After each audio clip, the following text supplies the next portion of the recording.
Əcəb eləyirlər, yaxşı eləyirlər, sürətə nəzarət eləsinlər. Amma çox gözəl olar ki, onu qaydaya, qanuna uyğun olaraq həyata keçirsinlər. Hal-hazırda Bakı-Qazax M2 trasının 44-cü kilometrliyində Qaradağ postqayısındayım.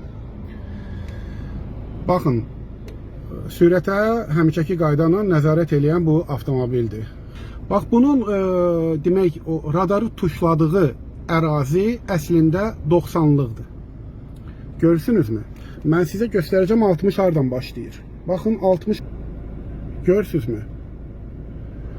Burada 60 başlayır. Ondan qabaq ki, deməli, ərazinin 90-ın təsir sahəsidir. 90 sürət limiti təyin olunan nişan quraşdırılıb qabaqda.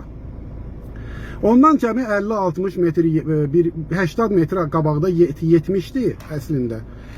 Amma bu radarın istiqamətinə baxanda hiss eləmək olur ki, bu 70'i də çəkmir. Bu birbaşa 90'ı çəkir. Və təsəvvür eləyin ki, 90, demək, siz heç bir qayda pozmadığınız halda 90 ilə təyin olunan limitlə, hərəkət sürəti ilə hərəkət etdiyiniz təqdirdə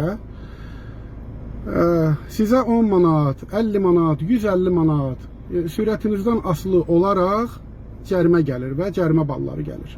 Mən Bakı şəhərində olduqda artıq mənə mesaj gəldi ki, radara düşmə haqqında. Təsəvvür eləyin, işdən gələn adam, yorğun, arğın, qayıtmışam o boyda yolu, şəhərin Həza Salon metrosundan, qayıtmışam Qaradağ postqayısına ki, bunu sübut eləyim.